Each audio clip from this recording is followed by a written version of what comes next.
Before we start today's episode of the I'm F.I.N.E. podcast, we want to make sure to thank our partners at Trio. Don't wait, be ready, and connect with Trio today. FAFSA applications are now open, and the sooner you apply, the higher chances you have of receiving the full grant. The Trio staff at Governor State University are the perfect people to help. Trio can help with the financial aid process and scholarship searches. Trio can provide fee waivers for admission applications, assist with the admission application processes, online tutoring, help with GED referrals, and provide payments for the GED test. Trio provides various avenues for career explorations, as well as resume and interview preparation. Trio can help you understand and complete your FAFSA application. So if you're ready to take the next step on your educational journey, contact Trio at 708-235-3352 for more information, or visit their website at www.govst.edu/TRIOEOC. Welcome to another episode of the I'm F.I.N.E. podcast, where a couple of knuckle-dragging veterans unpack the world of mental health as unprofessionally and informally as possible. I am Eric Peterson. And I'm Brad Stozick. And today's episode is all about honoring the dead. We are going to talk a little bit about Memorial Day and what it means, how other cultures and communities honor their dead, how we have handled remembering our lost loved ones, and some ways that you can honor loved ones in your life that you may have lost.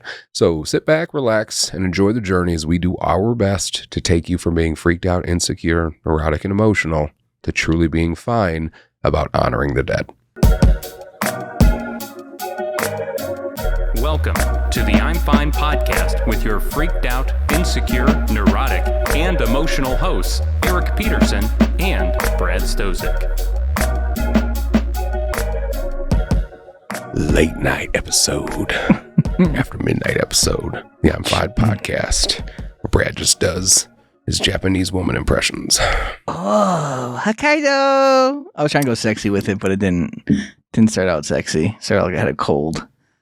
Hokkaido. Never mind. Anyway. I didn't want to interrupt any of it because I'm just hoping that Jake's going to isolate that and make another clip that I can just keep and play whenever I want. No. It just makes me feel good. Makes me happy. Oh, boy. I love the shirt that you're wearing today. Thank you. It is our Triple H shirt. So yes, sir. We recorded the last episode 2 days before the festival. So we have an annual festival, Heroes, Hogs, and Hot Rods. This was our 5-year anniversary, which was super cool. And on Friday, so the festival was supposed to be on Saturday, the 1st. And then on Friday morning, we made the decision to move the festival a day because of the weather. Moved it into Sunday. Yep. A lot of moving parts. We have an amazing committee that puts that festival on. Every single person that's a part of that showed up at 110% on Friday and Saturday and Sunday. And that's the only reason why we were able to have, I think, just a phenomenal day. Well, it was awesome. It was a really good time and well attended. So thank you so much for anybody out there that came to our festival. We hope you liked it. We hope you had a good time. Hope you learned some things, got to enjoy yourself, feel better, feel a bigger part of your community. And maybe you saw Brad. Maybe you saw Brad draw the raffle tickets. You did. Because you asked to draw them because you wanted it to be what? A blind drawing. You messaged me that. You were excited about it. I was. And I was excited that you were excited about it. I'm like, hey. Yeah, for sure. And so the best thing about you doing the raffle is you drew the golf cart. So we raffled away this awesome golf cart, just like Eagles in America and just everything on it. It was great. And from Stevenson Auto. And you drew the winning ticket. I did. And it was a friend, someone that we know, who won. And again, it was a blind drawing. Technically, it was a double blind drawing. Because you were blind. I don't know if you knew that. And then you reached in. What? Double blind drawing. And it happened to be him. But the thing of it was, too, and I didn't know half of this stuff until after he won it. His name's Tom. And Tom's birthday was the next day. Tom is a really good person. Yes, he is. Just a beautiful person. You know what I mean? And he totally deserved to win it. He did deserve. When I heard he won it, I was like, you get so happy when you see other people win that, especially people that you know and you love and you care about, and you see them when you're like, that was awesome. And it was just hilarious that you drew it. You know what I mean? That is pretty funny. Had a good time. We did. I really appreciated you coming out and helping. Yeah. Being head of security. You're welcome. 0 problem. 0. Not one. You're welcome, dude. Everybody's like, a blind guy security? Yep. Like, what are they doing around here? I should have been like, and he's armed. Yeah. So have fun. Bah! Yeah. We had a good time. So we had other ideas for this episode. We had a few other ones that we wanted to talk about.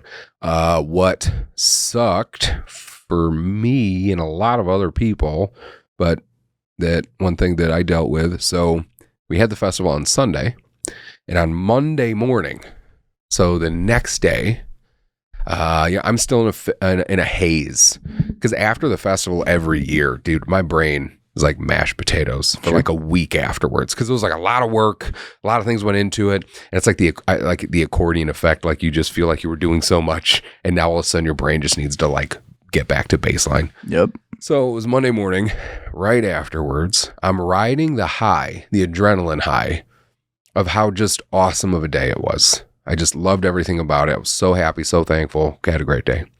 And I'm in line at Dunkin' Donuts getting coffee, and I look at my phone, and because I'm waiting in line, and I'm looking at Facebook, and somebody posted up in a closed forum group that I'm in with contractors. We were all in Afghanistan together with the Department of Defense, and like 90% of them are all veterans. The other 10% are like law enforcement. And I saw somebody post it. We lost another one. And I opened up the comment thread because he didn't say who it was in the post. And it was a friend of mine, a very good friend of mine. I say very, like, overseas. We were close, and you drift apart when you get back. And we would still talk once in a while. We would still post stuff up and tag each other in it, because we have like pictures and videos together. Like I have almost all of my pictures from that contract. He's in the picture with me. It's him and I take in this picture. So I saw that what people were saying was that he killed himself, and he's out east. He's in DC, in the DC area.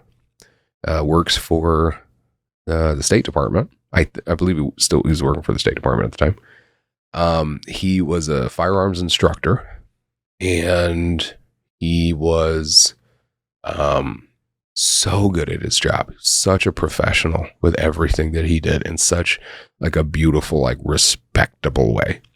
Like he has videos up on his Facebook page of him doing like all this John Wick shit. Like he did that shit like competitively. And I didn't believe it. I saw that name. I saw his name. His name was Enoch Yang. And I did not fucking believe it at first. And then I'm reading through all the threads. Like, okay, somebody's going to be like, no, it wasn't him. No, it wasn't him. And I reach out to the guy that posted it. And dude, I was in such denial. Like this, it's so hard when it catches you so off guard like that. Like it was so different from my mother's passing, because my mom died of cancer. Like we all dealt with it for months and months until she passed. Like my brain was fucking scrambled eggs. Like I didn't understand what was happening, so much so. Like I reached out to him, I'm like, dude, what the fuck happened? He's like, I don't know. I'm still trying to get the details. It sounds like it was suicide. I called Yang. Like I called his number. I texted him really quick. I'm like, hey dude, what the fuck's going on? And like I called him, and in my head, I'm thinking, dude, he's going to pick up and he's going to be laughing. And he's like, dude, what the fuck's wrong with you, man? He was going to call me a pussy because I was already crying at this fucking point. You know what I mean? And I was just like, I couldn't figure it out. And after Dunkin', I went straight home. I was supposed to go to work. I had to go to work a little late. I couldn't be around people. I couldn't do anything. I was shutting down. I went home. I didn't know what to do. I called my wife, and Ashley came home. I told her what happened. I didn't tell her she had to come home. I just told her what happened. And she knew how important he was. She knew that we were close. She knew who he was. So she just comes home, and fucking like holds me. You know what I'm saying? Because I was just like, dude, it was bad. It was hard. It was very hard for me. And again, you talk about how you don't see it coming. At least you don't think you see it coming. Like I did not expect it from him. No. I didn't expect it from John Kemper when he killed himself, which caused the chain of events that started Project Headspace and Time. I didn't see it with him. I definitely didn't see it with Yang either. And the other sad part is like watching all of these other guys in this thread that are like, there's no way. Like that's the comments. The comments are like, there's no way he did it. There's no way. Not him. Not him. He was too positive. It couldn't have been him. What the fuck? What's happening? What's going on?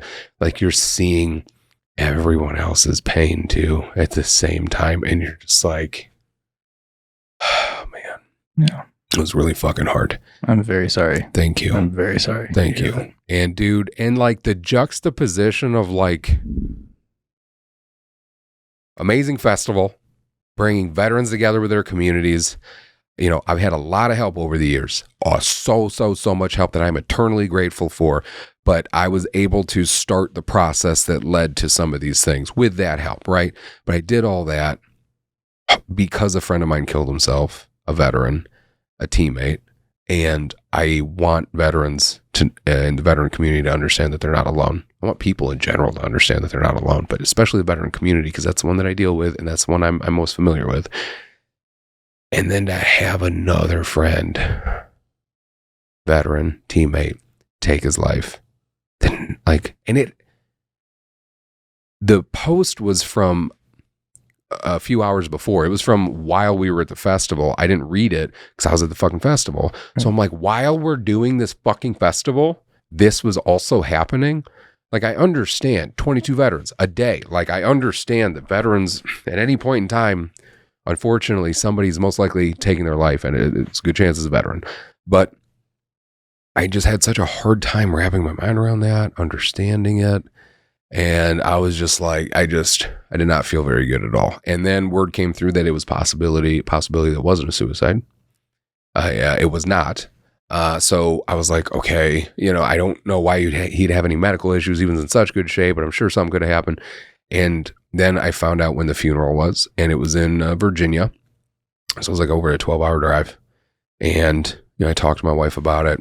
She 100% understood, like 100%. She was like, yep. Don't worry. I got the kids. Do what you got to do. And which I'm very thankful for. And then it was Friday. It was past Friday. I got in the car Friday night after work. Just drove to Virginia. Stopped a couple of times, you know, for a hotel and stuff. Went to the funeral. The funeral was on a Saturday. Went to the funeral. And then right after the funeral, I came home. And people have been asking me a lot, like, how are you doing? How are you doing? And I tell them I don't know because the way that I feel right now is I feel like I'm a snow globe that's been shaken up and like none of the dust, none of the little particles have settled yet. You know what I mean? Like, I don't even know what I'm looking at here. Like, I'm still shaken up, I guess. So, but the one thing that I'll say also is that the drive to and from the funeral, I was by myself, driving out east through the Appalachian Mountains, beautiful, scenic. Like I felt like, in a way, I felt like I was honoring him. I listened to Johnny Cash for a state and a half. Like, just got into a fucking vibe. You know what I mean? Yeah. I just sat there and just listened to every word of every song while just staring at the road in front of me and just breathing. And like, I cried. There were times where I would just fucking start crying and then I would be all right for a while, like during the drive.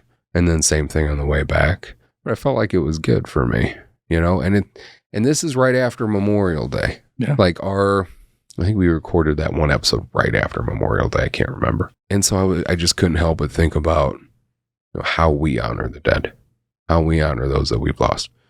And so I talked to you about it. So I asked you if that was okay. You said it was. appreciate that very much. Absolutely. Man. So thanks for letting me hijack this one. Yeah, dude, of You course. know what I mean? Today we are going to talk about honoring the dead. What I want to do, instead of listing each source before I read their articles, I'm just going to start listing out all the sources for this episode in the very beginning. So the sources for this episode are the memorialdayfoundation.org, ASOMF.org, which is Airborne and Special Operations Museum Foundation, govinfo.org, militarytimes.com, funeralbasics.org, warmemorialcenter.org, and military.com. So the first thing that I wanted to talk about, so we just made it through Memorial Day. Now, do you have any things that you do in particular on Memorial Day? Like, how do you handle Memorial Day? Is it just spend time with family? You know what I mean? For the most part. And I'll usually go to some of the ceremonies. Like the Memorial Day ceremonies, I'll do those. Yeah, sometimes I try to do those. This year, I actually went to St. Louis and hung out with just call him my battle. I'm not going to call him. Do it. I'm just going to call him he's my battle. Yeah, We roomed together our first deployment in Afghanistan, bro. Mm-hmm. We went through some shit together. You know what I mean? Oh, yeah. Our first tour in Afghanistan, we were like 20 years old. And so every year, we try to see each other. Usually he comes here. He's come here, I think, more times than I've gone out there. He's got a wife and kids. Kids around the same age as mine. And so for Memorial Day, I was like, man, I'm going to go. My wife and I and the kids, we went out there and just hung out with him and his family. And we just hung out. And that was nice. That was our way to honor Memorial Day, that I felt was honoring Memorial Day. Yeah. So there is a difference between Memorial Day and Veterans Day. Some people aren't aware of that, so I wanted to just briefly explain the difference. It's easy to mix them up. I don't think anybody ever tries to, nobody's offensive. It's never offensive. No. I don't think people are trying to offend other people. No. You know what I mean? Like some people get mad when other people say Happy Memorial Day. And I understand in that if you've lost people and this day is very heavy for you, that is not what you want to hear. But I feel like you also need to understand that the person that's saying Happy Memorial Day probably doesn't mean it like, hey, fuck this guy. Watch this. Happy Memorial Day. Like, they're trying to be nice. They're trying to be nice. They don't know how to say it. You know what I mean? Yeah. Like, I don't think you need to get mad about it. You can talk to them about it. You know what I mean? But they don't mean any harm about it. Yep. I don't think. So Memorial Day is the older of the two holidays, having its roots in the Civil War. So first known as Decoration Day, it was instituted by former Union Army Major General John A. Logan to honor those who died in the armed forces.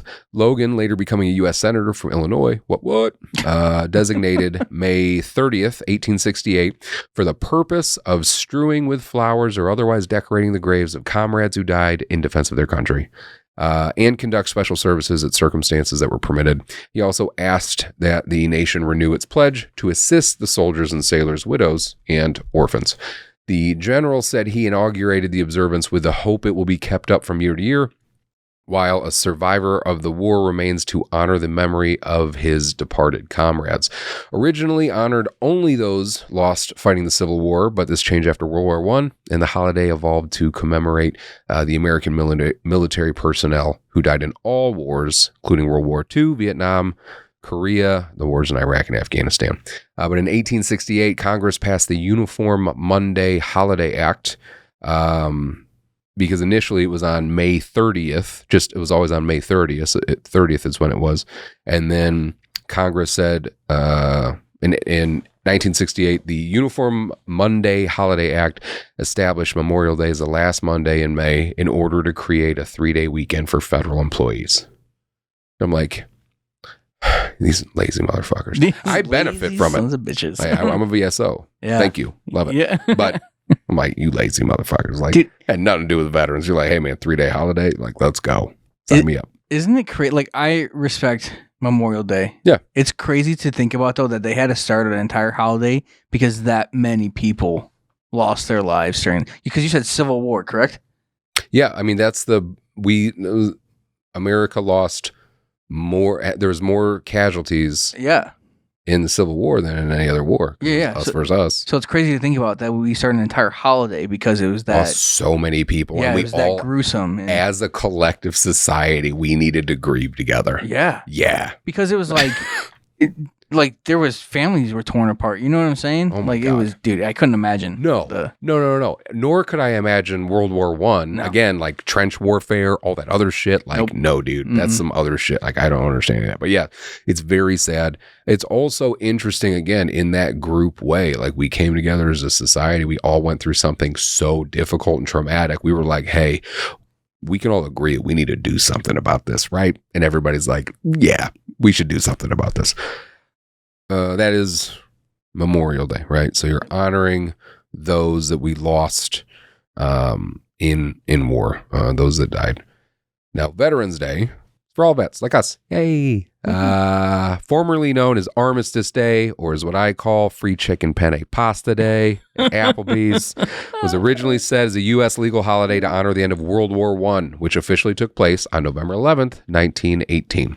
In 1938, through an act of Congress, November 11th was made a legal holiday. In 1954, at the urging of the Veterans Service Organizations, the 83rd U.S. Congress amended the Act of 1938 by striking out the word armistice and inserting the word veterans. On June 1st, 1954, November 11th became a day to honor American veterans of all wars. So, one thing I wanted to ask you, do you think veterans that die by suicide should be honored on Memorial Day? I do.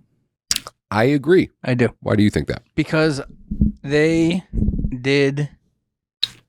signed up. They did their duty. They did, you know what I mean? Good, because there's tons of people who didn't sign up, and because they took their own life. Yeah, I still believe that they should be honored on Memorial, and they should be honored every day. But Memorial Day, yes, they should be honored and recognized. Absolutely. I agree, because I think that it was there was a good chance that it's because of war that they killed themselves, or because of the military, or because of something that happened to them. Yeah. Like, so I don't see a problem. I'm certainly not offended by it. No. You know what I mean? But it's like, if you look at... So this, I'm not quoting, and I don't have the numbers in front of me, but I've read this multiple times. There was a study done in 2021. This is I believe it's on actually the VA website, or a VA website. 2021, they did a study on like the suicides in vets, and on average, they found that 6,000 veterans a year were killing themselves. And that's on a 10-year average. So like on a 10-year average, it's like 6,000 veterans a year killing themselves, okay? So the war in Iraq and Afghanistan, total, guess how many lives were lost? Like 6,800. Still sucks, but that was in the whole war of Iraq and Afghanistan. Yep. Gulf War was under 400. Vietnam was like 53,000. So if you were to add those numbers together, you're telling me that we've lost more veterans to suicide since 2011 than in Vietnam, Gulf War, Iraq, and Afghanistan? Seems like there's a fucking problem, right? A smidge. Like, we gonna talk about that? Like, we've lost more veterans to suicide in the past 11, 12 years than every war since Vietnam. Yeah. Like, all the shit we've been getting into and all the lives lost. So, to that point, yes, I do think if a veteran killed themselves, that they should be honored on Memorial Day. What do you think the catalyst is? Not catalyst, but like the factor. Like, why do you think it is the way it is in modern veterans? Like, do you think veterans of World War II and like other past wars? Yeah, like they were definitely having problems. I've told you, I've said the story before on the first episode of this podcast. One of my favorite stories is Alan Milne. Who was a fucking war veteran from World War I, Battle of the Somme. 3 million service members come in. 1 million, a third of them were either injured or killed. Like, it was one of the bloodiest battles in human history. Yeah. He goes in there, you know what I mean? Comes out. That's trench warfare shit. And then he gets out and he writes Winnie the Pooh. And he takes, and when you look at all the characters of Winnie the Pooh, like, people way smarter than me have looked at that and been like, Pretty sure he was talking about PTSD when you look at all those characters. Yeah. You know what I mean? So I think people were dealing with it. They call it shell shock. And but usually what those guys did, and I don't know how well they record things. 1, 2, what would they do? Just get super shithoused and then do something reckless and die? No, so Do you count that as suicide? How are we playing this game? You know what I mean? Drink and duel. I think what it comes down to is, dude, 1, we're not meant to do that shit. Yeah. We're not meant to fucking kill each other. We're just not supposed to do that. Like, we're supposed to live together harmoniously, preferably. But like doing that, having a group of brothers and sisters around you that you love and can trust, and then being put into a traumatic situation where you were all trauma bonding the entire time. And then you get out, you get back from war, you deal with the trauma from war, and then you get removed from those people that you trauma bonded with. And then it's just like, bye, good luck, figure it out. You know what I mean? Like, here, free chicken penne. And I appreciate the free chicken penne. Oh, of course. Absolutely. Everybody appreciates the free chicken penne. Absolutely. But I think that's a big catalyst. You know what I mean? I think they've dealt with it in every war. And even if you would read, Charles Browning wrote Ordinary Men, a book about the 101st Police Battalion, German police battalion, and their slow indoctrination into becoming Nazis. And again, not giving anybody any fucking leeway here, okay? Terrible, terrible shit. But these guys, in the very beginning of the book, they're like a police battalion that's just following orders. And then they just get pushed farther and farther and farther. And when it gets to the end of the book, and this is a horrific book, when it gets to the end of the book and they're killing pregnant female Jewish people, Jesus Christ. Jewish women in the woods, they're going back to their hooches and stuff and just pounding bottle after bottle after bottle. Because we're not meant to do that shit. You can tell us those people are bad for whatever reason you want. And it'll work for a little while, but then eventually we're just like, is this really the best way to go about this? Yeah. You know what I mean? So I do think it's been going on for some time. Yeah. I also wanted to look up how different cultures and military branches honor the dead. A lot of countries do honor Memorial Day, have something like Memorial Day. United Kingdom observes Remembrance Sunday, with ceremonies across the country on the Sunday nearest to November 11th, the day Germany signed the armistice ending World War I hostilities. I like that because America's like, listen, we're getting a 3-day weekend. You can go fuck yourself. UK's like, it's going to be on the Sunday. You guys still got to go back to work. All right. And it's right by the Marine Corps birthday. Woo woo. That every year, I'm just like, these motherfuckers. No, the Marine Corps birthday is right before, Veterans Day. It's Sorry. November 10th. Remembrance Day is November 10th, 11th. Sorry, I was getting backwards in my head. Yes, you're right. Every Veterans Day, I'm just like, before Veterans Day, got to hear the fucking halls of Montezuma, blah, blah, blah. I'm like, fucking, all right, guys. It is cool. It's great. Hey, I love those things because we don't have a lot of things like other countries do. Like when you watch soccer, or as every other country in the world calls it, football. Like when you watch that, you're like, man, it's a whole culture. Like it's fun to watch. Yes. I've been finding it more and more fun to watch. Man, you've been talking about watching stuff a lot this episode, dude. And like seeing things and stuff like that. I like listening. I like listening to soccer matches. I'm just like, here. Was it like ping pong? What is that? Yeah, it's true. It doesn't really sound like soccer. Sorry. I can't make soccer noises with my mouth, Brad. Anyway. Sorry. UK Remembrance Day, Remembrance Sunday, nearest to November 11th, the day that Germany signed the armistice ending World War I hostilities, which is our Veterans Day. Today, the day memorializes fallen British soldiers in all conflicts since the Great War. And on November 11th at 11 a.m., the time of the signing of the armistice, the UK holds a 2-minute silence. Remembrance poppies, if you've ever seen those little red poppies, those are worn and displayed as a tradition inspired by the Canadian poet John McCrae's In Flanders Fields. South Koreans observe Memorial Day on June 6th, same month that the Korean War began, to honor servicemen and civilians who have died for their country. Their nation also holds a 1-minute silence at 10 a.m. Armistice Day in France is solemnly observed on November 11th in ceremonies, church services, and poppy adornments. In recent years, the holidays come to recognize all of the country's war dead, in addition to the 1.4 million people killed in the First World War. 1.4 million people. Like, you're telling me that there's a good enough reason to kill that many people. That's a lot of people. And it's not fueled by some kind of greed or just misinformation. Like, that's ridiculous. That's insane. That's only one country, correct? That was only France, right? No. Well, I'm not sure. In this part, it just said, in addition to the 1.4 million people killed in the First World War. Oh, gotcha. Okay. So that part, I'm not sure. Well, because like... that's a shit ton of people. Genghis Khan in The Wrath of the Mongols. I listened to a 4-part series by Dan Carlin, which was amazing, called The Wrath of the Mongols. Genghis Khan and the Mongols killed like I think they estimate like somewhere between 30 and 50 million, which is crazy that their margin of error is 20 million people. Like, what? Like, that's a lot of people. So the connection to remembering and honoring the dead and mental health. So obviously remembrance is a pretty important part of the grieving process.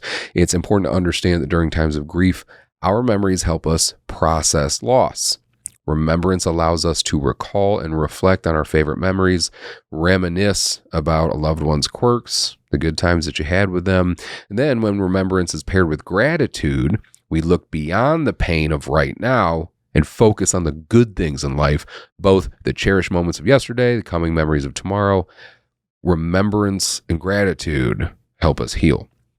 The loss of death, or the loss created by death, is the loss of the physical presence of the person who died. And in the physical plane, their relationship with the person is ended.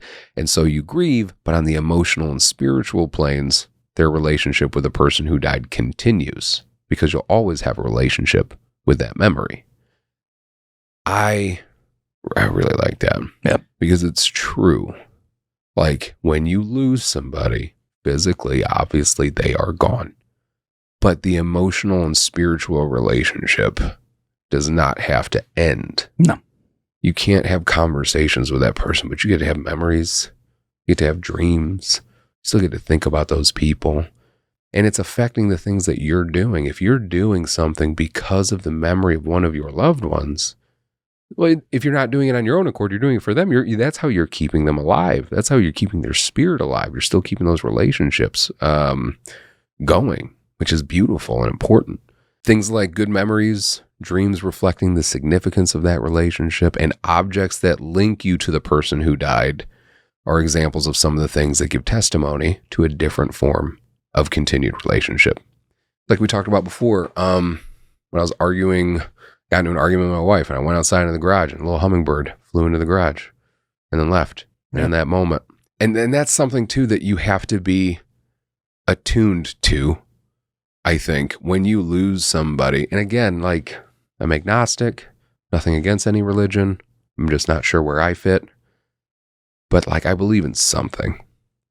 And when certain things like that happen, you're just like, you feel that presence a bit. Yeah. And it's comforting, and it's nice, and it's familiar, because you haven't felt that since that person left. You know what I mean? One thing that was the hardest for me, but kind of goes with this. So like with Yang, when he died, like I said, I'm in a closed group on Facebook. I said, like, all right, I got to make sure that I call the team, because I don't know who knows what. Not all of them are on Facebook. And like I said, Yang was on my team. There were times where we were on the same team for a while, because the DOD, like almost every rotation I was over there, I was a medic. So I would like go on to different teams. He was on my team for a while, or he was like my roommate, or lived right next to me rather. And our teams were going on missions together. Like we were always working together. And so I wanted to make sure all my team knew, because they all cared about him very much. And because it was the DOD, it's multinational. So dude, my team, total of 5 guys if no one was on leave. So there's 3 Americans, me, Phil, and our team leader, Jason. And then we had a Greek dude named Grakos, and he used to be in the Special Forces. He was a Greek SF dude. And then a South African SWAT team guy named Dimitri. And so I don't have Grakos' number, because he lives in fucking Greece. And so I haven't talked to him forever. And you realize how long it's been since you talked to some of your teammates, and that's weird. But I talked to Dimitri, talked to Jay, and we I haven't caught up with any of them in years. And just catching up with them brought peace. You know, we were talking on the phone, just laughing, talking about and even though we're talking about the loss of our friend, of our brother, we start cracking jokes. We like almost immediately, and we start bringing up the funny times that we had with him, the fun that we had, and it helps the grieving process. It helps, you know what I mean? Because you know you can still feel that. And I also learned that, I'm not going to say which, might have gave it away. One of my old teammates got fired from a security job because he fell asleep on the Air Force One. And that's a pretty cool story.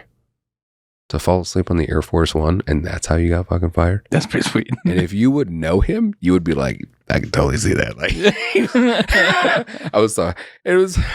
it was nice to laugh. It was nice to laugh because I called them thinking that I was just going to be balling the whole fucking time.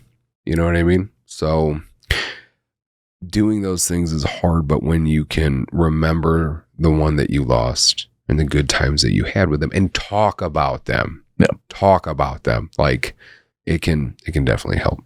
And honoring the dead in such a way can provide comfort and closure for us.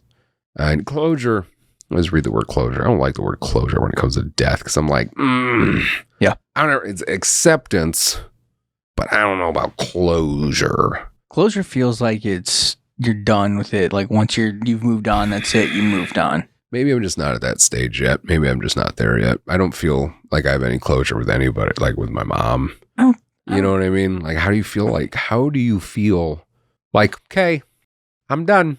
You know what I mean? I don't think you'll ever grieving a loss. I don't think you'll ever get closure. There's no, why? Unless you didn't care for that person, there will always be a time where you're going to think of that person and you're going to miss them and you're going to, like, you know what I mean? Oh my God. So I don't think there will ever be closure in death. I agree with you. When you lose somebody you love like that, you're always a split second away from just like sobbing, I think.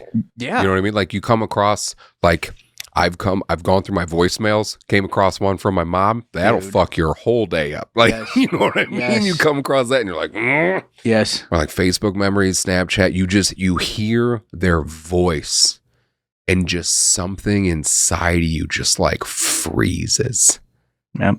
You like, it gets you to your core. You're like, oh my God, I just got taken back in time. Yeah. You know what I mean? Yeah. So closure is a terrible word. Yeah. Yes. Yeah. But acceptance, I agree with. I can understand that. Yep. So there are a lot of different ways to honor the dead. There's lots of ceremonies, rituals in America. Well, Western civilization, mm-hmm. I guess everywhere does funerals, memorial services of some kind, visiting grave sites, things like that. If one thing you may have seen before is the missing man table. So the missing man table is this, it just looks like a round white table that's set for one. And they're typically found at VFWs, American Legions, restaurants sometimes have a missing man table, which is kind of nice. So what I didn't know, I know I've heard this before, but I guess I just didn't really think about it. Every single thing on that table, including the table itself, is symbolism for something. Yeah, even the lemon and the salt. Yeah. So I looked it up. The table is round to show our everlasting concern for our missing men and women. The cloth is white, symbolizing the purity of their motives when answering the call to serve. The single red rose displayed in a vase reminds us of the lives of these Americans and their loved ones and friends who keep the faith while seeking answers. The red ribbon symbolizes our continued determination to account for our missing. A slice of lemon reminds us of their bitter fate, captured and missing in a foreign land. A pinch of salt symbolizes the tears of our missing and their families who long for the answers after decades of uncertainty. The lighted candle reflects our hope for their return, alive or dead. The Bible represents the strength gained through faith to sustain us and those lost from our country, founded as one nation under God. The glass is inverted, symbolizing their inability to share a toast, and the chair is empty because the seat will remain unclaimed. So, yeah, I mean, and that's cool. Yeah, we used to set one every day at the chow hall. Yeah, we got to set one every day. That's pretty cool. I think that's important. Yep. In the civilian world, there are some other pretty unique burial rituals that I wanted to go over. I don't remember if we talked about these before. Are you talking just in America, or are you talking just like world? World. Because there is some cool burial. Some of these are cool. A lot of them are like, yeah, like that's really. So the first one, sky burial. So sky burial, common in Tibet among Buddhists who believe in the value of sending their loved ones' souls towards heaven. In this ritual, bodies are left outside, cut into pieces for birds or other animals to devour. And this serves the dual purpose of eliminating the now empty vessel of the body and allowing the soul to depart, while also embracing the circle of life and giving sustenance to animals. That's not what I thought of when you said sky. Fucking terrible. I was thinking like cartoon, get tied to a rocket. Just send him up into the sky. Where he turns into the stars. That's what I was thinking. No, they cut you up and feed you to birds. That is. And animals. It's like, I wouldn't want to be around for it if it was one of my friends or like family. Right? I don't want to be around for the sky burial. Like, that's pretty fucked up. You know what I mean? But get your soul closer to this guy. Yeah. So that's neat. You just got to get your body cut up. What if you didn't get eaten by any of the birds though, and you just got like land animals? Land animals? Like then I guess you're just stuck. Your squirrels wouldn't do that. No. Maybe if they're hungry, I suppose. Never There's a bunch of badgers or whatever they got out there. Yeah. You know what I mean? Either way. Like a wallaby. I don't know. Wallabies? That's a thing, right? It's a thing. They're friends with cows and turtles. But they're also in Australia. So I think, and maybe New Zealand. Australian people pass away too. I'm going to get to that. I think they're on here too. So the next one is Famadihana. So dancing with the dead best describes the burial tradition in Madagascar of Famadihana. The Malagasy people open the tombs of their dead every few years and rewrap them in fresh burial clothes. Each time the dead get fresh wrappings, they also get fresh dance near the tomb while music plays. This ritual is translated as the turning of the bones and is meant to speed up the decomposition process and push the spirit of the dead towards the afterlife. I'm trying to be open-minded, but a lot of these are fucking like, what? Yeah. You guys do what? That's strange. Just leave them alone. Just leave them in there. Yeah. They'll decompose. They'll be fine. Like, So they dig. Are these like shallow graves? You think, or you would think so? You're not gonna make it that much work for yourself. Like however often they do this. Yeah. Dig these people every 3 years. I got to dig 6 feet deep. What if it like messes up the decomposition process or something? I'm not gonna tell them. I don't know anybody from Madagascar. Maybe they listen to this. Just like what's the 170 Cambodia. Yep. Maybe if they look like me, they listen, because that's what Cambodians look like.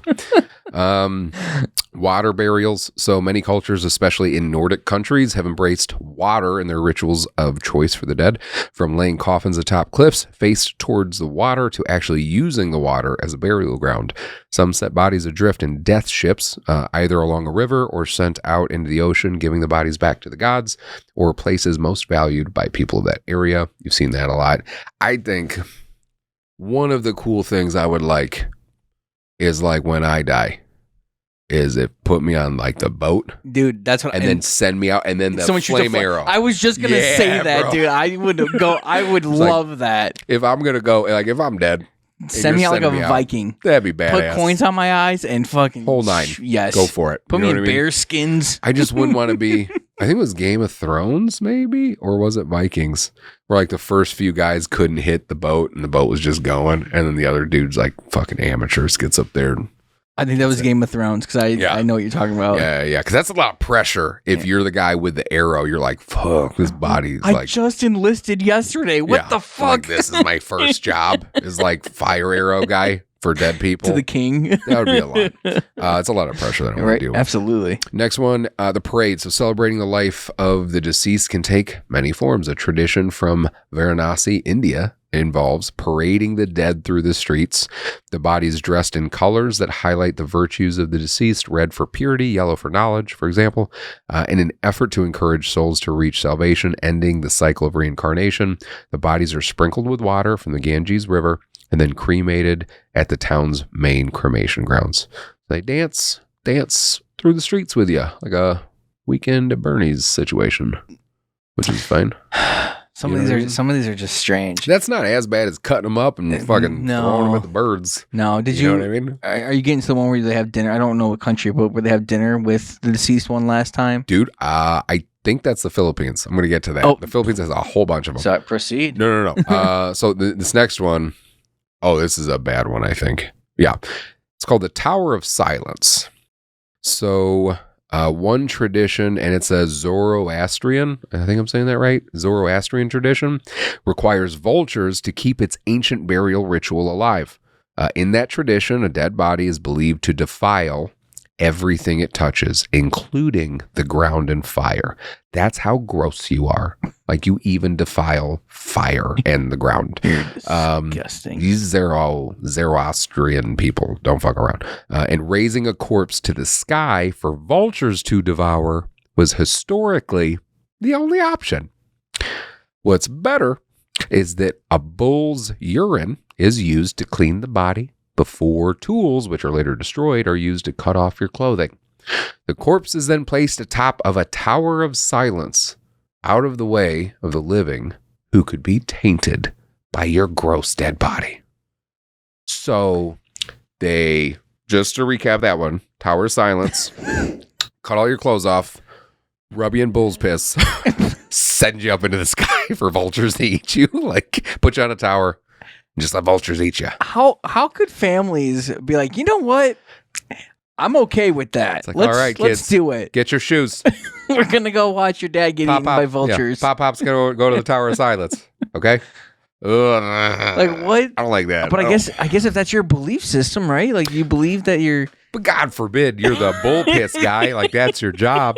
Hey, like every day at work, it's like I just gotta rub bull piss on all these dead bodies. Like that's your job. Dude, like, about this. They keep telling me I'm gonna be supervisor one day, but here I am. That's like, dude, that sounds so bad. That sounds bad. This is horse shit. These people do it to their own people. No, it's bull piss. Boom.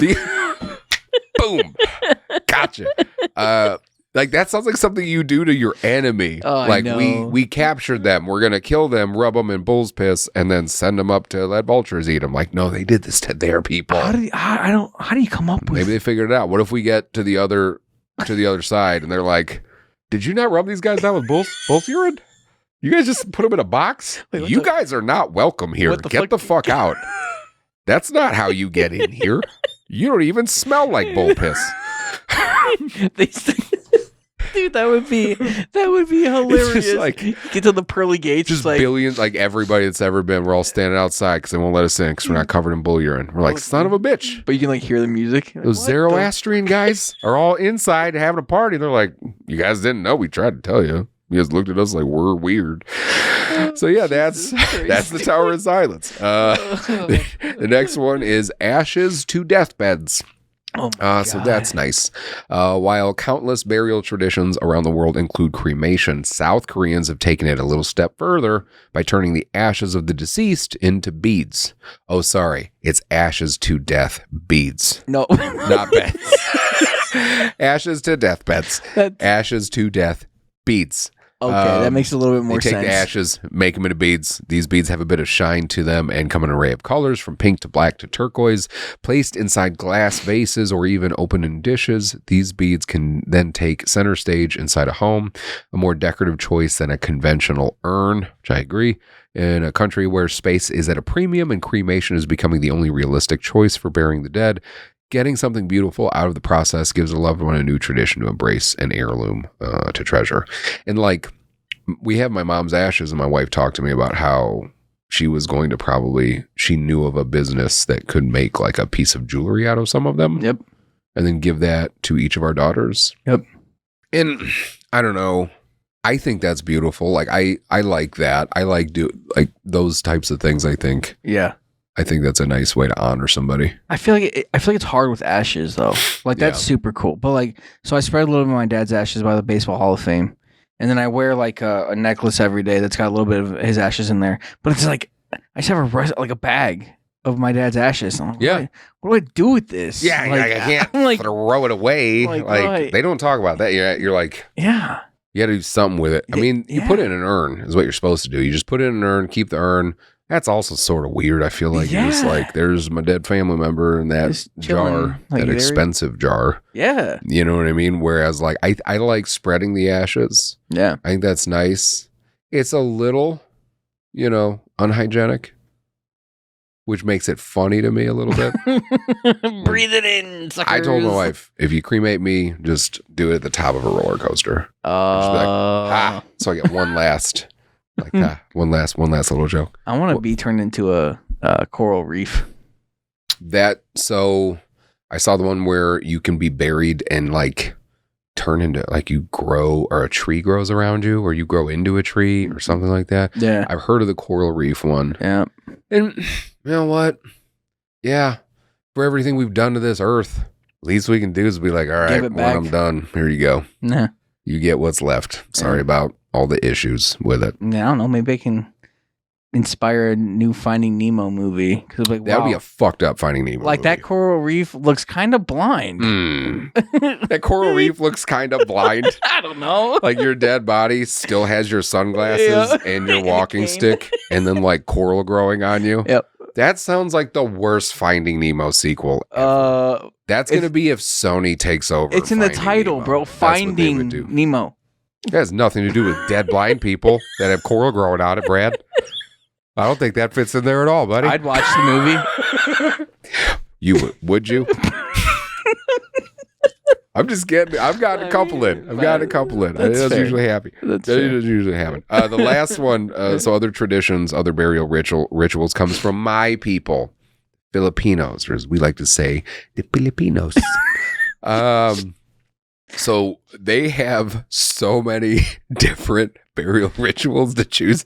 Like in this article, they were like, they listed each individual country, and for the Philippines, there's like a bunch. So here's some of them. And it's all based on like province, I think. So the Tinguian people dress the deceased in the fanciest of clothes and sit the body on a chair, often placing a lit cigarette in their lips, while the Benguet people blindfold their dead before placing them in chairs at the entrance of the home. What I like about that is the idea of like you not knowing that that's how they honor their dead, and you just like walk into their house and there's like a fucking dead person sitting there, or a dead person sitting over there in fancy clothes. You're just like, I got some questions about this dinner party. I feel like it's a fire hazard too. Like and you know what else though? I am pretty sure that my great-grandparents, one of these things was done to them, because my mom's photo albums, there's pictures of my great-grandparents, and it was after they passed away, and it wasn't like a funeral. It's not like eventually they were in coffins, but I believe that they were sitting up and like they were, wearing really fancy clothes and stuff like that. So I read this, I was like, oh shit. Like that's kind of cool. The Cebuano people dress children attending funerals in red to lessen the chance that they will see ghosts. That's fucking terrifying. Can you imagine being a kid going to a funeral? You're like, already, no thanks. 0 stars. Like, I don't like this at all. The food sucks. Super sad. I don't know what I'm doing here. Yeah. And then you're like, you need to wear red so you won't see ghosts. Like, what? You know what I mean? Like, that's fucking... Filipino people are intense, bro. Like, that's intense. Yeah. The Sagada region features coffins hung from cliffs, bringing the souls of the dead closer to heaven, while people in Cavite often entomb the deceased vertically in hollowed out trees chosen by the person before their death. Which I kind of like. You're like walking through the woods and you're like, that's my guy. That's my dude. I go in that one. I would pick a super small tree and be like, fuck you guys, because you guys got to deal with it, because I'm not going to be here. But you got to put me in that little sapling over there. You know what I mean? Like, figure it out. So yeah, those are some of the ones in the Philippines. The ways that they deal with burying and honoring their dead. That is crazy. I think it's very important to say that how you choose to honor your loved one's life is less important than the act of actually doing whatever it is to honor their life. Like, I think it's more important to to honor them in some way. I don't think it necessarily matters how you do it. Yeah. You can do the same thing every time you want to honor them, or you can do different things. I think it's fine either way. But here are a few ideas to help you honor and remember a loved one's life as you practice gratitude. And this is, veteran or not. Setting a plate out for them at family gatherings. That's kind of a heavy one.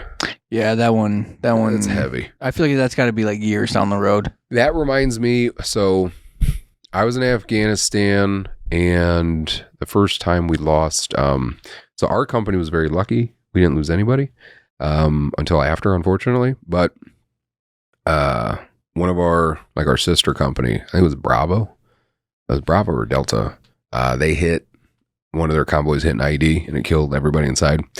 And so we did I don't know what the actual name of this is, but we did a formation, and there were 4 pairs of boots, 4 rifles, 4 helmets, and mounted like the soldier's cross. And we did what do you call it? A roll call. Yeah. Just of everybody, all the names. And we didn't call every name in the entire company, but we rattled off however many names. And then they read off the names of those that are dead.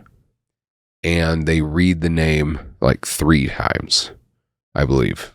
And they say it once, they say it again, they say it a 3rd time.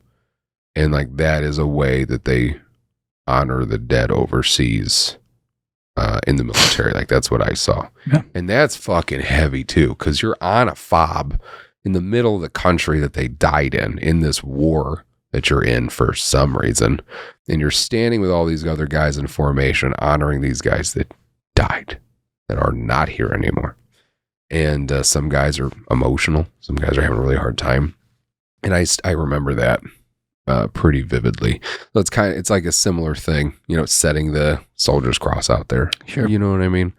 Another one you can do, marking their birthday in a special way. I think that's a good thing.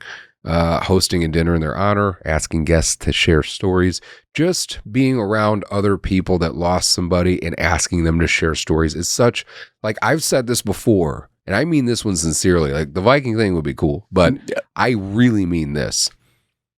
When I die, I don't want a funeral. I want a backyard barbecue, some music, everybody just hanging out, eating, relaxing, laughing, sharing stories.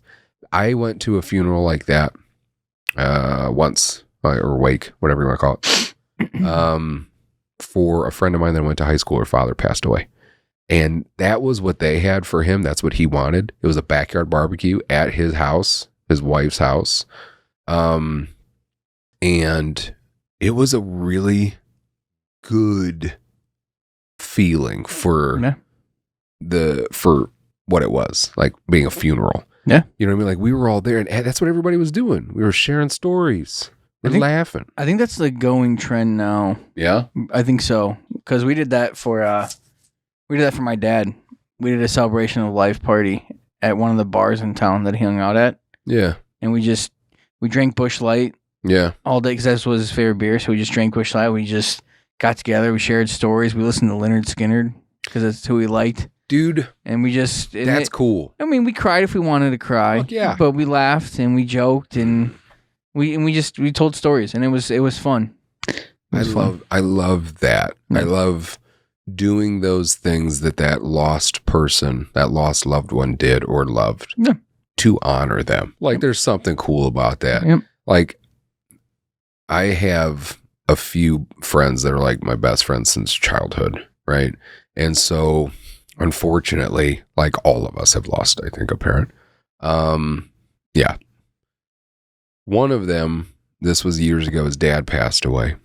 And so my other friend and I, we were going to the funeral, and we're like, oh fuck, this is our dude. This is our fucking best friend. So we got, suits, whole nine. We show up looking like we are paying the ultimate amount of respect. And I show up, my buddy's wearing a Hawaiian t-shirt. It was his dad that passed, and he was wearing a Hawaiian t-shirt. I'm like, fucking what? And he goes, dude, this is what my dad liked. He liked Hawaiian t-shirts. And I saw some of the other family members were also wearing Hawaiian t-shirts. And I'm like, fuck yeah, dude, that's awesome. Because if that's what you like, yes. When you're gone, do you want people in a crowded room, like just waiting in a long line to hug your crying wife or family or whatever. Nope. And it's fucking awkward for them. It's awkward for everybody. They got to make poster boards and put them up everywhere. It's like, nah, man, just hang out, wear whatever you want to wear. Yes. Have a good time, laugh, love, enjoy, Tell appreciate. stories. You know what I mean? Drink too much, but not too much, but drink a lot. Yeah. Yeah. You are giving somebody a send-off. Yes. Their physical presence, a send-off from this world. Yes. And how do you want that done? Do you want that done with everybody around crying and sobbing and just depressed and not talking? Like, that's going to happen. It's good. People are going to cry. People are going to grieve. Yeah. But to share those beautiful stories helps everybody. It helps everyone get through it. Yep. To laugh and joke and just be present. And in those moments, the world stops for a little bit, because then it's like, oh, I think that's kind of like the military thing too. It's like it gets primal. You're like, all this other external stuff does not matter right now. Yep. I'm not thinking about my job. I'm not thinking about responsibilities. We have lost somebody, and they are no longer on this earth, and they're never going to be back. And so in this moment, I'm going to have them in my heart. I'm going to talk about them, laugh about them, and just be present and mindful. Yeah. Because that is what I would want for me. Yeah. You know what I mean? Absolutely. Some other things you can do: keep a journal of memories and thoughts. You can do that. You can also create art, music in their memory, which would be pretty nice. Set up a permanent memorial, visit regularly. So again, one of my best friends growing up, his cousin was killed in a car accident, and he was actually in the car when we were younger, when we were in high school. And I haven't been out there for years and years, but the site that he died, we had a cross there. We had some stuff that he liked there. And he was a friend of mine. We weren't best friends like I was with his cousin, who was also in the car and survived. But he was my friend too. And I would go out there when I was in high school if I needed to think, and it'd be at night, and I would drive out to where his cross was and just, I don't know, honor him because he was a friend. You know what I mean? So yeah. I think creating and having a permanent memorial can definitely serve its purpose. Also creating memorial keepsakes, like we talked about: videos, photo books, memory boxes, doing something with the ashes, and then sharing stories and memories with others, obviously, like we were just talking about. There's also some community and public tributes. So you can obviously participate in parades, events, memorial runs. I always think that's cool. Like, especially when you, like any of the cancer walks, runs, stair climbs, you see people doing that, and it's like, no, they're like here they're fucking serious, because either they lost somebody or they went through it, and they're here because of their passion. Yeah. Fueled from that. And it's a beautiful thing to witness, even if it's sad. Yeah. For the purpose. You know what I mean? Because you can see that passion and that drive. Over the past decade, in many tactical fitness circles, members have been doing the Memorial Day Murph. If you've ever heard about it or seen it, the Murph is a workout used by Navy SEAL Medal of Honor recipient Michael Murphy, not to be confused with, a friend of ours, also on an episode of the podcast, also CEO of Let's Catch Up, Mike Murphy. This is a different Michael Murphy. This Mike Murphy, again, Navy SEAL, Medal of Honor recipient, he died when exposed to enemy fire while attempting to radio headquarters for assistance. The Murph was first made popular by the CrossFit community. They perform many workouts created to honor fallen heroes, commonly called Hero WODs, which is the workout of the day. So the Murph, and this was his workout, again, Navy SEAL. You can wear a weight vest if you'd like. You run 1 mile. I just said weight vest, and you started laughing. You're like, fuck it, you can stop right there, bro. Cut it out, dude. Run 1 mile, 100 pull-ups, 200 push-ups, 300 squats, run another mile. That's the Murph. That's what he did, just cuz. Just for shits and gigs. Like, if there was a workout for you, what would it be? Because, like, the PD would be like walk on a treadmill on an incline. Yeah. Like 5 minutes. Maybe a bicep, tricep workout. Smoke a blunt. order some Chinese food. Oh man, Watch a couple seasons of Trailer Park Boys. that would be the PD. Way more low drag, low speed. You know what I mean? That's why I'm not a Navy SEAL. The Stozic, the Stozinator. I don't know. I mean, you walk a lot. There'd be some cardio in there for sure. Just walking. That's it. Just walking. Just walking. Just a shit ton of walking. Walking and sightseeing and stuff. Sightseeing? Yeah. Yeah. Mm-hmm. Seeing things. That's the workout? Yep. To do the Stozic? Yep. Seeing some flaws in your logic there, Bradley. Oh. Yeah. Is that what you do when you walk around? You're just like, man, look at all this. This stuff is beautiful. Some other things you could do: volunteering for veterans organizations, obviously, or just supporting. And if you've lost a veteran, if not, or if so, you can support causes that were very important to that deceased. Again, like doing the cancer walks, runs, stair climbs. Again, physically, I understand that they're not here, but if you are doing something you have never done before because of the loss of a loved one, then again, they're still here. Yeah. You're keeping them alive. That's how you're keeping them alive. Yeah. You know? As far as dealing with loss and grief, and we've talked about it. We did an episode about grief. We've done episodes about suicide. We did the one with Kathy Myers. Talked about the suicide of her son. We've done, we talked about grief with Melanie because we've all lost parents. How do you honor the dead in your life? And how have you in the past? Like, did you lose anyone when you were in the service? As far as like friends, service members? Anybody in your platoon, company? No, I never. Like I said, I never deployed or anything like that. But you still got your group wherever you're at when you were in Japan. Yeah, there was one after we got out. He passed away in a drunk driving accident. Ugh. So. God. We had one of those too. Yeah. So that one's kind of tough.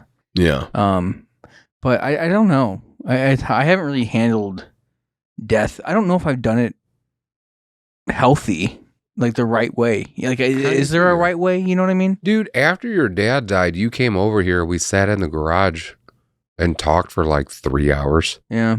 I was like, that's healthy. You know what I mean? Yeah. I don't know. Like, the only really real experience I have with death is, my grandma. Yeah. And then my dad. Yeah.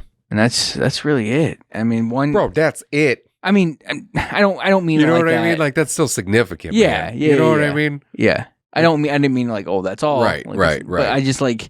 No, man, you don't need to compare it to anybody. No, I wasn't. Fucking substantial. You know what I mean? Yeah. How do you honor your dad's passing? I like what you said about listening to the music that he listened to. Yeah. Drinking whatever he would have drank, like that type of thing. That's what we do. So on his I believe the day he passed for his birthday, we'll do Busch Light and Dairy Queen. Because those were his favorite things. He loved Busch Light and he loved ice cream. Traditions are important. Yeah. And I always think traditions are really cool, and I wish we had more traditions. Yeah. It's awesome. When you see other countries rich with tradition, started from whatever they started for, usually something that's not great, but it turns into something beautiful. And again, what better way to honor somebody than to start a tradition on their birthday? Yeah, but Busch Light, man, is rough. I'm like, dude. It's like arguing, I gotta drink this 30 rack. I question it every year. I'm like, Dad, why the fuck did you drink this? Yeah. It's like piss water, dude. Yeah. It's awful. I love that. But yeah. But that's still a cool thing to do, I think. Yeah, it helps. It eases the like. I feel like it bridges a gap and makes me be able to appreciate all the good times that I have with my dad and not just like think of him and start crying. Well, you're thinking about the things that you liked about that person. Yeah. You know what I mean? Like, I don't know what I really do. When I think about my mom, how I honor her, honestly, I feel like I try to every day. Like I feel like you find yourself in a very weird place in your life because it's when you come to the bittersweet revelation that you have a stacked roster of guardian angels. Yeah. You know what I mean? And so to honor the ones that I love and have lost, I genuinely feel like I carry them with me in my brain, in my heart, in everything that I do. Whenever I do a good thing for somebody, like I think about those people that I care about. And in my mind, I'm like, I'm doing this for them. I'm doing this for that person. Because then if I am doing a good deed with them in my heart and in my mind, then I'm keeping them alive. Because I'm doing something that they would have done, or they would have wanted me to do. You know what I mean? And that's how I try to honor those people that I've lost. And there are times where I will do something, I've done something nice for like another person, big, small, doesn't matter. I don't know. But I won't tell anybody. And I'll just say to myself, like, that was for my mom. Yeah. You know what I mean? Because and I think that I don't tell anybody because then it lets me know, like, no, that was for her. I'm not doing this for fucking anybody else to know. I'm just doing it because I'm keeping that alive. Yeah. I'm keeping that feeling alive. I also like taking, again, like for Yang, taking really long drives. Like I took a really long drive out there, long drive back. I zoned out. Dude, that was my thing too. Yeah. Yeah.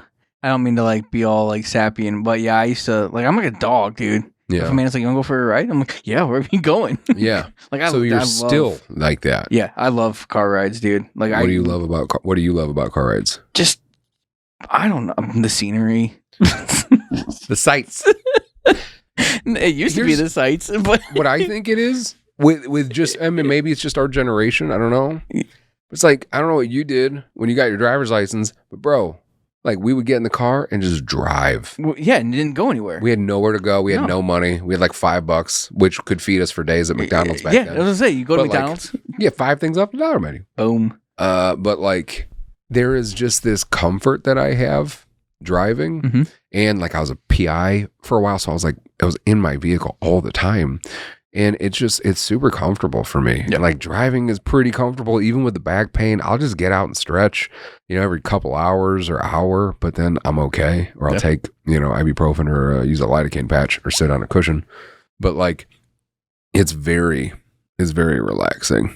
Yeah. I think. I like long distance like driving. Yeah. Because it's like, it just fun. Changes. It like changes the scenery, changes of like just, you're in a new place. It feels. Yeah. And I feel, I don't know about you, but for me, whenever I bond and connect with people, it's always in the car over like a long car ride. Well, a long car ride definitely gives you the opportunity to bond with whoever you're with. Yeah. For sure. I mean, there's movies about it where the whole movie is just a really long car trip. You know true. What I mean? And all the hijinks that they get into along the way. That's true. So yeah, I totally see that, and again, it's like a adventure. It's a journey. Yeah. It's relatively safe, super safe compared to the shit.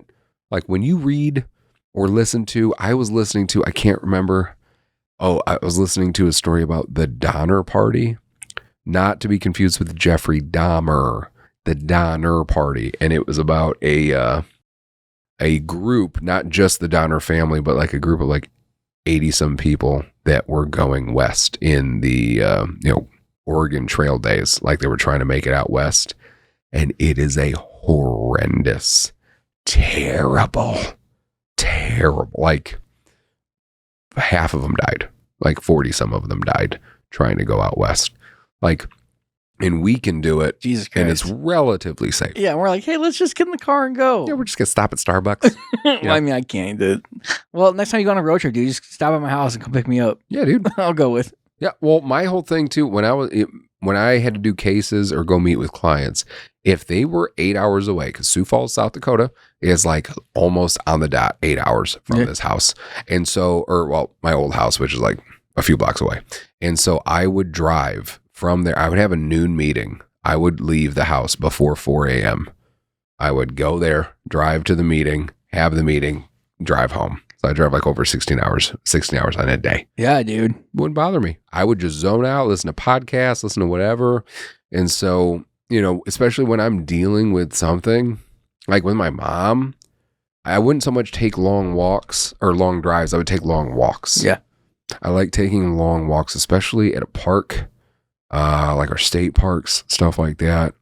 And like, I remember right after my mom died, I went to the state park, and the song that I listened to was It's a Wonderful World, but it was a cover by John Batiste. And oh my God, it's a piano cover. And like, dude, like I was just listening to that song, walking through the state park, thinking about my mom. And I was just saying to myself, like, this is a tragic moment, but it's still a beautiful moment. Sure. You know what I mean? And again, it's another way I'm just like honoring my lost ones. You know what I mean? I'm trying to think of what else. And then with my mom, we went to the cabins. Okay. My dad and I, on Mother's Day, right after my mom passed, we brought her ashes up to my family cabins in Wisconsin, and that's where we spread her ashes. And like, I felt more weak than I have in a long time, because we got up there, it was just my dad and I, and we opened up the cabins together, and we had the bag of ashes, like half of it, because then we were going to give the other half to Ashley. And I could not bring myself to digging the hole for the ashes. I just couldn't do it. And I knew where they were going to go. There's this spot in the garden. We have a memorial garden, and it's beautiful. And it's like tucked right into the side of this hill, with the trees and just nature and the lake right there. It's a beautiful spot for a garden, a memorial garden. And I would just stare at that spot. And then eventually my dad walked into the cabin, and he just said, all right, I think it's time. And I was like, okay. It was like the last day we were at the cabins, and he gets up and he digs the hole, and I watched him dig the hole, and that's fucking weird. Like, that was just a profound moment for me, watching my dad dig this hole. That otherwise an arbitrary thing, but in this moment it means more than like anything else I've ever seen. Yeah. And then he's very careful about it. He's meticulous, and he puts the ashes, he puts some of the ashes in the ground and spreads the rest around some of the cabins, or some of the scenery. And we just stood there together. And like, I think I know he said a couple of sentences. I was crying. You know what I mean? And then we went and sat on the dock, and then just talked about it all for like a couple hours. And I was like, afterwards, I was like, this was a good way to do this, to honor her on that little trip that I got to have. And I guess to that degree, what we were talking about earlier, that is a bit of closure. Yeah. You know, because I definitely felt better after I came home with my dad. Like, I felt like I was more at peace with the situation because we got to do that. So I think in honoring the dead, doing something like that, if you can, doing something to honor them is really important. Some other things, obviously seeking support from friends, family, mental health professionals if needed, mindfulness, meditation exercises, engaging in physical activities and hobbies, utilizing VA resources and veteran support groups if this is for a veteran or if you are a veteran. Again, taking walks is like fucking almost all of those. It's not the VA, but it's mindfulness, meditation, engaging in physical activities. Like taking a walk. I love it. Taking a walk is an awesome thing. Like I said, I still love taking walks like at night, just around here, just to clear my head. You know what I mean? So you have to think about what works best for you and what you need. So other than that, I wanted to share a couple of things. I wanted to share some listener stories. And what we did was we reached out to our community and we asked them if they could share some stories about how they honor their fallen. And we got a couple of responses. One is from Danny Bennett, and Danny said, "Be a person worth living for." So I agree with that, and I've actually said that in speeches. If I've done speeches for like Veterans Day or Memorial Day, regardless of your feelings of war, government, all that other shit, the best thing you can do, in my opinion, for a veteran is make this country the one that they were proud to serve. Yeah. And that usually means building a good community and just being a good person. So if you do those things, you're being someone worth living for. So I agree. I agree very much with Danny. Thank you for that. The next one's from Rebecca McCleary. And Rebecca said, I think honoring those who have passed away is different for each person who passed. Definitely. I was 21 when my mom passed away. I felt that every little thing that we did was a trigger and made me so sad. Over the years, I've carried on certain traditions, but all the little things are not as triggering. My daughter was born well after she passed, so we've always talked about Grandma Brenda, and even though Maddie never met her, she knows her through those stories. On the days I really, really miss her, I wear her jewelry to feel a bit closer to her. I was 34 when my dad passed away, and it was a different world coping with it. It could have been the difference in the way he passed. Hers was sudden, and he was battling cancer. Personally, I think the best way to honor the deceased is to talk about them, tell their story, to make their recipes, and make sure those who love them and would have loved them given the chance don't forget the impact they made on your life. That was very well said. Thank you for that. Absolutely. Thank you for that, Rebecca. Yeah, dude, I get a little choked up and so happy when like my oldest says something about my mom. Yeah. Like she remembers it.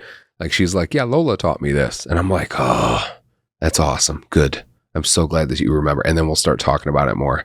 And Cece, my youngest, she doesn't remember it as much, but I completely agree with Rebecca. Like I talk to Cece. We have plenty of pictures of my mom holding her in her bedroom. And I will, anytime she asks, I will talk to her about it. And thankfully, we do have some videos on social media of my mom holding Cece. So I get to tell her, like, no, she loved you. She was a wonderful person. You know what I mean? Yeah, that's super awesome. That's very important to talk. I mean, your kids obviously got to know your father quite a bit. Yeah, for the most part. Yeah, but it's like, you still, so obviously they get to keep those memories alive too. Yep. And talk about all that, which is nice. So thank you for sending those in. And then the last one that I wanted to read. So this was actually a message that we got from a new listener. His name's Justin from Maine. Thank you, Justin. And a couple of weeks ago, he sent this to us. And I was a bit taken aback. We shared it with each other. Like you shared it with me first, I think. Didn't you read it? Yeah. You were like, hey, dude, did you read that message? And I was like, what? And I checked it out and I was like, oh my God. I made a post about it a couple of weeks ago, but I'm going to read it. I wanted to read this anyway because it fits pretty well here too. So this is from Justin. I'm from Maine, so I knew nothing about Project Headspace and Timing or this podcast. I'm on episode 12 now, and I just wanted to thank you both for this. I'm sharing it with all my veteran friends, but it's an incredible podcast, and you two are amazing. The past few episodes have hit hard as I just lost my grandmother tonight. He sent this message the night he lost his grandmother. And that was the part where I was like, fucking, whoa. Justin said, she's been in hospice for the past 2 weeks. I won't apologize for crying on my lawnmower at work, but I have found comfort in a weird way thanks to you guys. Thanks, Justin. Like, very sorry for your loss, but very thankful that we were able to assist in any way. To help you find some comfort. So please, if you're out there and you have some other ways of honoring the dead, feel free to share it with us. We know that there's plenty of cool ones out there that we didn't talk about. Feel free to reach out to us at projectheadspaceandtiming.org or on our Facebook page, the I'm F.I.N.E podcast, or our Facebook page for Project Headspace and Timing. Other than that, Bartholomew, you got anything else, buddy? Nope. You think we left anything else out? I think it was good. I wanted to do this episode to honor my friend. And I think that I did that. So if you are out there listening to this, please remember what we talked about. Understand how important it is to honor the dead as part of the healing process. Reach out for support if you're struggling with loss yourself. And this one was for Yang. So until next time, we hope that we helped you go a little bit.